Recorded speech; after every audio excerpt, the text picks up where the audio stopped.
Alors, bienvenue dans cette nouvelle vidéo qui va nous permettre de découvrir comment on calcule une longueur dans une figure de géométrie grâce au théorème de Thalès. Alors, on va prendre un exercice assez classique dans les fameux manuels Césamat. On remercie les manuels Césamat. Et donc, on va avoir une première figure ici avec la configuration dite en papillon. Il y a une vidéo que je remets en lien qui permet de revoir un petit peu ce qu'est le théorème de Thalès. Aujourd'hui, on va découvrir ce que l'on peut faire avec le théorème de Thalès, et on est cette fois-ci sur une configuration dite en papillon. Alors, les droites CD et HT sont parallèles, elles sont placées en couleur sur la figure, et on nous donne plein de longueurs différentes que l'on va tout de suite, et c'est la première chose que l'on doit faire, les placer sur la figure. Donc on a DG qui fait 25 mm. Donc, on va placer 25 sur la figure. On a GH qui fait 45 mm. Donc, on va le placer entre G et H. On a CG qui fait 20 mm.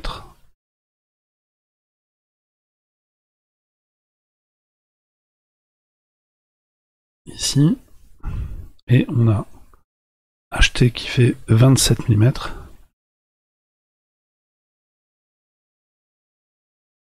Ici.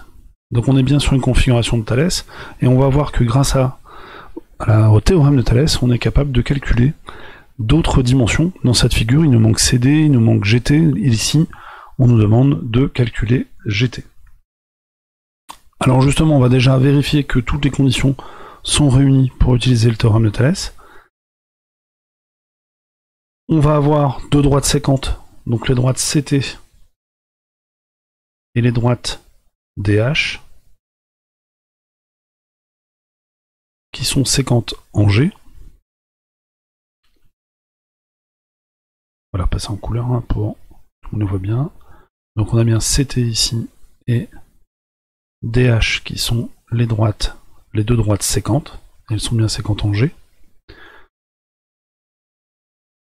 Il va nous falloir des droites parallèles. Donc nos droites parallèles, celles qui sont en rose ici, vont être les droites CD et HT sont parallèles. Bon, petite remarque très vite, quand on utilise le théorème de Thalès, dans cette rédaction, nous avons à chaque fois les lettres qui apparaissent deux fois, C, C, T, T, D, D, et H, H. Chaque lettre doit apparaître deux fois, et on a bien les droites qui sont séquentes en G, donc le point d'intersection, nous allons le placer ici. Le théorème de Thalès nous dit quoi? Maintenant que les conditions sont remplies, on a bien les données de l'exercice qui nous précisent que l'on peut utiliser ce théorème de Thalès. Et donc le théorème de Thalès nous dit que les deux triangles qui apparaissent à l'écran sont semblables.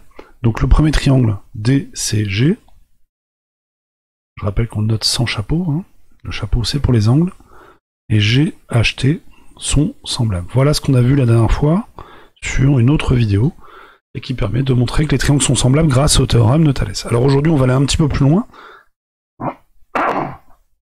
parce que justement, qu'est-ce que veut dire que des triangles sont semblables? Ça veut dire que leurs côtés sont proportionnels. Si leurs côtés sont proportionnels, cela veut dire que l'on peut tracer un tableau de proportionnalité, ce qui va nous permettre de faire des calculs dans cette figure. Alors je reprends la figure un petit peu plus loin, voilà, avec un tableau de proportionnalité, et on va donc pouvoir tracer un tableau de proportionnalité avec le triangle donc DCG et avec le triangle GHT. Nous avons deux triangles dans cette configuration,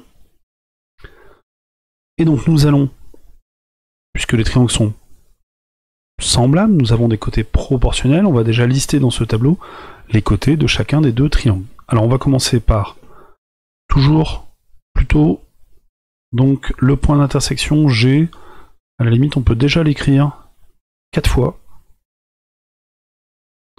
Donc le point d'intersection G qu'on retrouve ici dans la rédaction, on peut déjà le placer 4 fois dans le tableau, et on va placer les côtés GD, GC.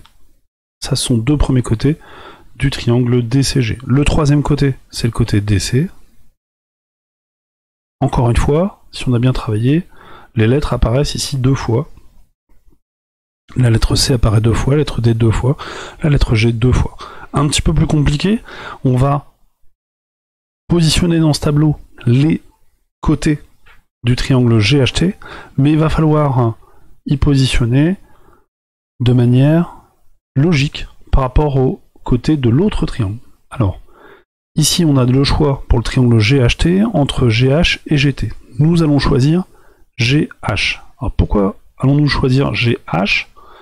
Tout simplement parce que ici les deux côtés GD et GH correspondent ici à des points alignés. Donc c'est pour ça que nous allons choisir GD et GH parce que les points sont alignés. Ensuite nous allons choisir GC et donc GT ici. Pourquoi? Parce que nous avons ici GC et GT qui correspondent aux côtés GT et GC ici avec C, G et T qui sont alignés. Et puis pour le troisième côté, on n'a pas trop le choix. On n'aura plus que le choix avec le côté HT. Mais c'est logique puisque les deux côtés qui sont ici, DC et HT, correspondent ici aux deux côtés parallèles. Donc nous avons placé de manière logique les côtés des deux triangles dans le tableau. Nous allons remplacer dans ce tableau les côtés par leur longueur si c'est possible. Donc GD 25. Alors moi ce que je conseille c'est de faire un grand tableau dans lequel on peut écrire à la fois le nom du côté et à la fois sa mesure. GC, nous connaissons aussi, ça fait 20. DC, on le connaît pas. GH, on le connaît, 45. GT, on ne connaît pas. Et HT, ça fait 27. On résume un petit peu. Donc le théorème de Thalès peut être activé puisque nous avons deux séquentes et deux parallèles. Les triangles sont nombres semblables.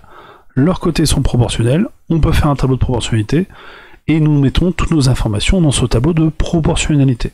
Je rappelle que dans l'exercice, on nous a demandé de calculer GT. Alors justement, ce côté GT apparaît ici dans le tableau, et donc c'est cette case-ci qu'il faut calculer dans cet exercice.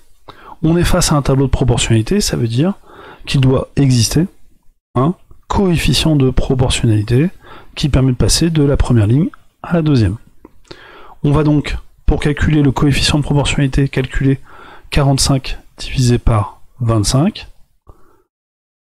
On prend les deux nombres dans une colonne complète du tableau. Ça, c'est une technique déjà vue dans les tableaux de proportionnalité. Donc, quand on a deux nombres dans le tableau, dans une même colonne, on peut trouver le coefficient de proportionnalité. Alors, 45 divisé par 25, nous allons le calculer donc avec la calculatrice GeoGebra. 45 divisé par 25, ça fait 1,8. Et on trouve donc le coefficient de proportionnalité qui est ici 1,8. Nous avons un tableau de proportionnalité avec un coefficient de proportionnalité 1,8, ce qui veut dire que nous allons pouvoir utiliser ce coefficient pour compléter les cases libres du tableau. Pour calculer GT ici, nous allons donc faire le calcul. GT, ça va être égal à 20 multiplié par 1,8.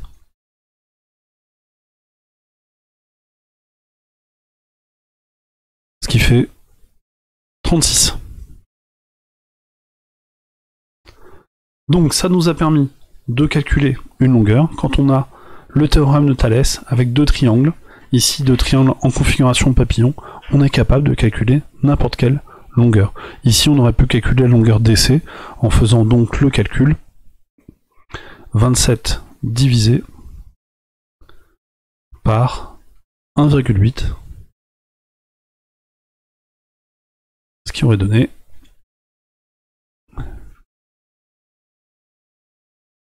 donc 27 divisé par 1,8, ça fait 15.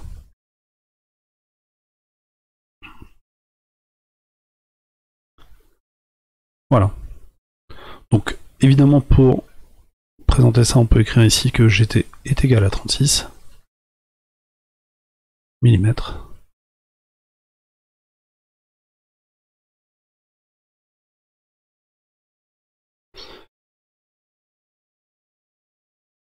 Donc voilà, toutes ces techniques que l'on vient de voir dans le tableau de proportionnalité sont les techniques qu'on a déjà vues dans les chapitres de proportionnalité. En fin de compte, le théorème de Thalès permet de faire un lien entre la géométrie et la proportionnalité.